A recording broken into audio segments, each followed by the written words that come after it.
Hello everyone, I hope everyone is doing well. I welcome you all to our YouTube channel. Technical Pilot is your co-pilot to the world of aviation. Whether you are dreaming of the skies or starting to prepare for your DGC examinations, I can assure you that you have taken off in the right direction. So let's not waste the time further and let's dive into today's topic now.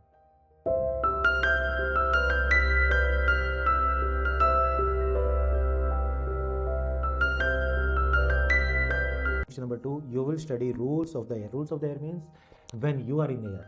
जब aircraft हवा में होगा, जब आपका जहाज हवा में होगा तो आपको क्या क्या रूल्स रेगुलेशंस फॉलो करने हैं, वो सब बातें हम इस चैप्टर में पढ़ेंगे।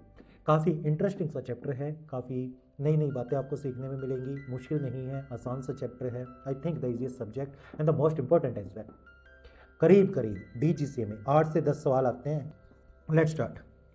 सबसे पहले एप्लीकेबिलिटी। किस किस जहाज पे rules of the air are applicable? सारे सिविल एयरक्राफ्ट पे, इजंट इट? सिविल एयरक्राफ्ट पे जितने भी आपके कमर्शियल ऑपरेशंस में जितने भी एयरक्राफ्ट इन्वॉल्व हैं उन सब पे rules of the air applicable होंगे। या फिर मैं बोल सकता हूं वो सारे जहाज जो आईकाओ के मेंबर्स, आईकाओ की मेंबर कंट्रीज में रजिस्टर्ड हैं। तो आईकाओ क्या है? आईकाओ इंटरनेशनल लेवल पे एक ऑर्गेनाइजेशन है जो सारी कंट्रीज को गवर्न करती हैं related to civil aviation. Civil aviation से रिलेटेड जो भी रूल्स रेगुलेशंस हैं इंटरनेशनल लेवल पे वो आईकाओ बनाती है। सारी कंट्रीज, लगभग सारी कंट्रीज दुनिया की इसकी मेंबर बनी हुई है और इसके बनाए हुए रूल्स रेगुलेशंस फॉलो करती है। इंडिया भी आईकाओ का मेंबर है, ठीक है। इससे यार तालमेल आसान हो जाता है। जर्मनी से कोई जहाज इंडिया में आ रहा है, मान लो जर्मनी के रूल्स अलग है, इंडिया के रूल्स अलग है, तो मुश्किल होगी ना उस एयरक्राफ्ट को रूल्स फॉलो करने में। अब वो कंफ्यूज हो जाएगा, समझ नहीं पाएगा कि मैं इंडिया के रूल्स फॉलो करूँ जर्मनी के करूँ। इंडिया से पास होता हुआ मान लो वो चाइना चला गया ऊपर, अब चाइना के रूल्स अलग है। As a pilot you will get confuse, right? आज कनाडा की फ्लाइट लगी है तो कैनेडियन रूल्स चेक करूँ मैं, तो it will affect safety in aviation, it will create lot of confusion. इसलिए इंटरनेशनल लेवल पे एक ऑर्गेनाइजेशन बनाई गई जिसको बोला गया कि आप रूल्स बना दो, सारी कंट्रीज यही सेम रूल्स फॉलो कर लेंगे, ठीक है। सारी कंट्रीज इसके मेंबर बन गए, राइट। एक ऑर्गेनाइजेशन बना दी इंटरनेशनल लेवल पे, जैसे आपका यूएन होता है। यूएन है ना, United Nations. A lot of countries are members of UN. पता होगा यूएन, तो स्कूल में पढ़ा होगा, 9th क्लास SST, यस और नो? सारी कंट्रीज इसके मेंबर्स बन गई। कुछ कंट्रीज है जो नहीं है, बट बाद में बात करेंगे। तो जितने भी जहाज इन कंट्रीज में रजिस्टर्ड है, आईकाओ के मेंबर कंट्रीज में रजिस्टर्ड है या फिर आईकाओ के मेंबर स्टेट्स में रजिस्टर्ड है, स्टेट्स मींस कंट्रीज, उन सारे एयरक्राफ्ट्स पे आईकाओ के रूल्स एप्लीकेबल होंगे। एनेक्शन नंबर 2, ये जितने एनेक्शर्स मैंने बताए, these are ICAO rules and regulations, isn't it? ICAO ने जो रूल्स बनाए थे उसी को तो हमने 19 चैप्टर्स में डिवाइड किया था, एनेक्शर्स आईकाओ के रूल्स, ठीक है। किस पे एप्लीकेबल होंगे? On all the aircrafts which carry nationality mark of a contracting state. ये देखो,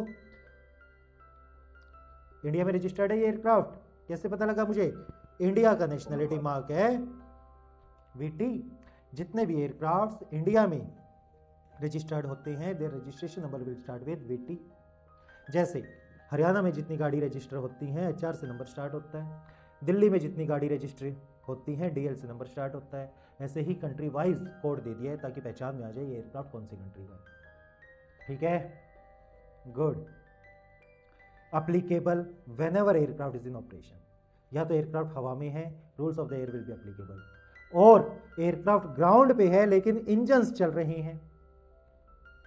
aircraft is on ground but engines are on, aircraft is in operation, rules of the air will be applicable. समझ गए? या तो aircraft हवा में या ground पे है तो उसके इंजन्स चल रहे हैं। जब भी एयरक्राफ्ट मूव कर रहा है वन पॉइंट टू अनदर और स्टेशनरी भी है लेकिन इंजन्स ऑन है, rules of the air will be applicable. Responsible for compliance, जब आप जहाज को फ्लाई कर रहे हो, when you are in air, कौन रिस्पॉन्सिबल है?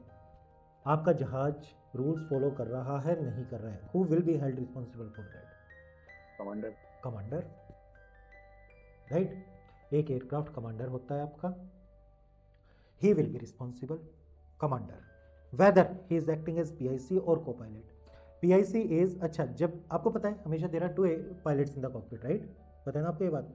हमेशा एक होता है पायलट फ्लाइंग, दूसरा होता है pilot monitoring.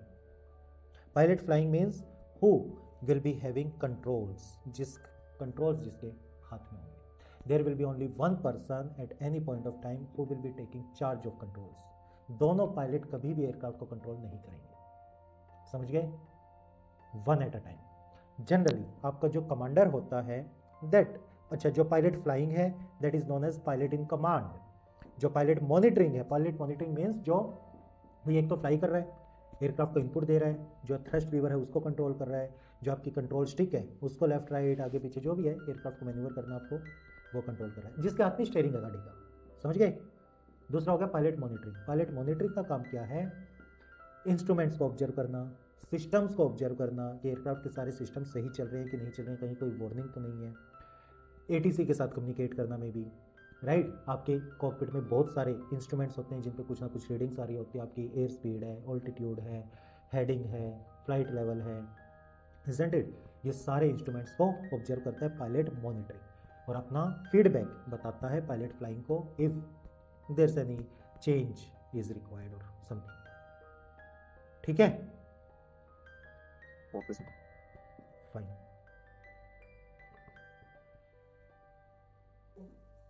Commander is responsible, यार बहुत बार ऐसा होता है, ज़्यादातर आपका कमांडर एयरक्राफ्ट को फ्लाई करता है, he acts as PIC and another one is co-pilot. But बहुत बार कमांडर ऐसा बोल देता है आपको, मान लो you join an airline in starting, commander will be flying the aircraft most of the time, but बीच में कमांडर ने बोला you take the controls for 10 minutes, right, वो बीच में ब्रेक लेना चाहते हैं, मे बी वॉशरूम जा रहा है वो, या फिर वहाँ पे भी बैठा है तो he want to take a break from flying, so you will be pilot flying at that time, you will be PIC at that time.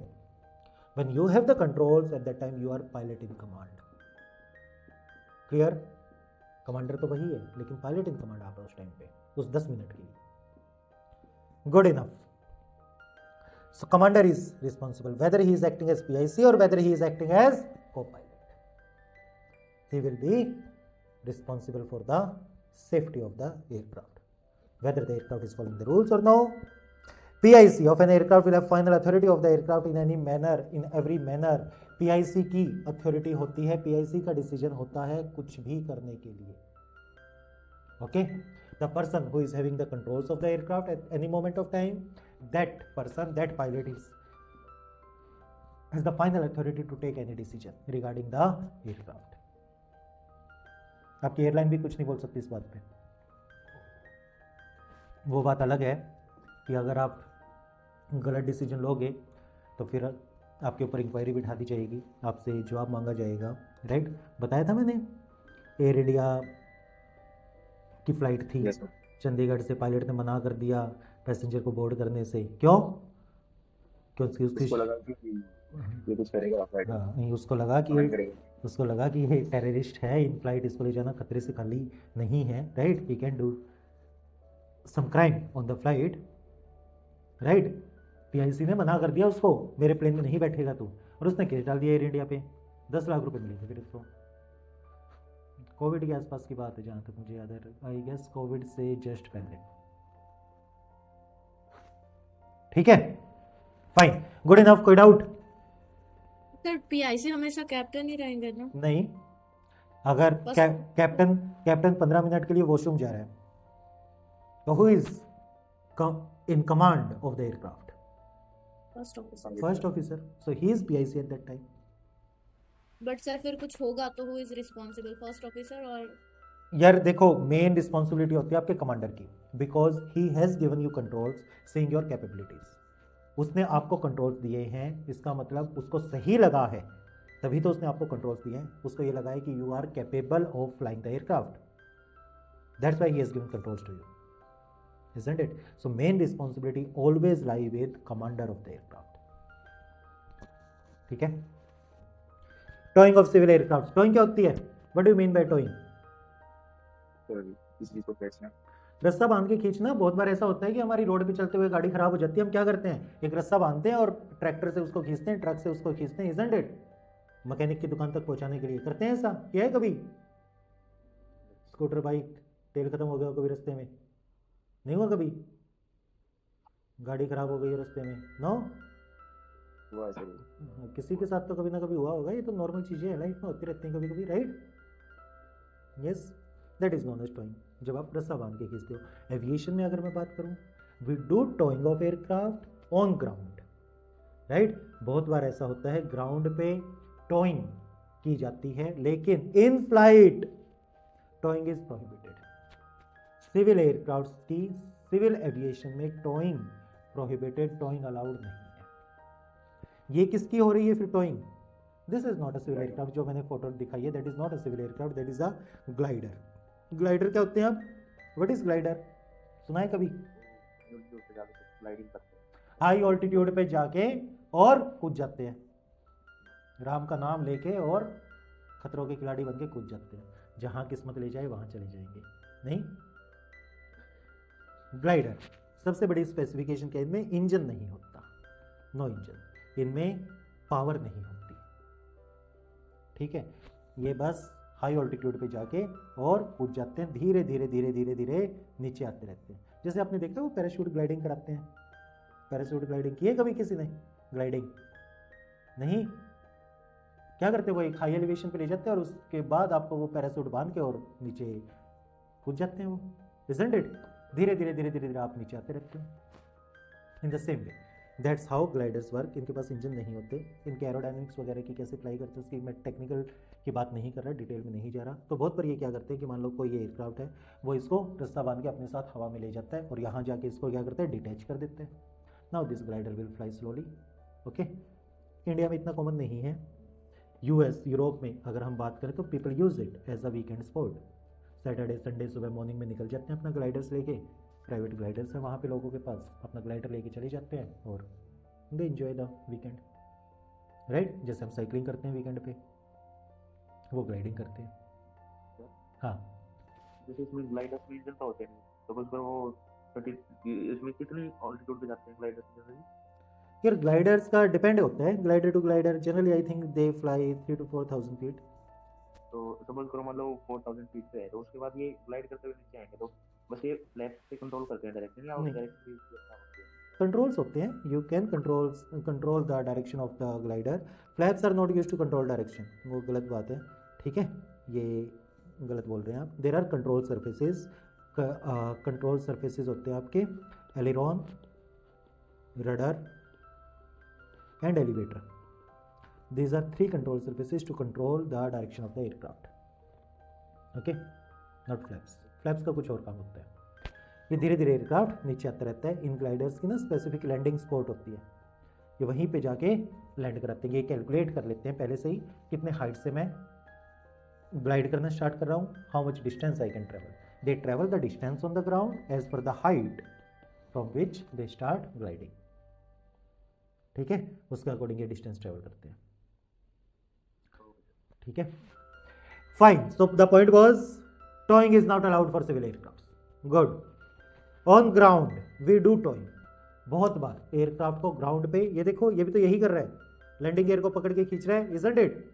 This is also toing. इसको क्या बोलते हैं हम? Toing car. इस व्हीकल को बोलते हैं towing car. बहुत बार एयरक्राफ्ट को टैक्सी वे से स्टैंड तक पहुंचाना है, एयरक्राफ्ट को पीछे लेके जाना है, पुश बैक करना है, वी डू टॉइंग, ओके?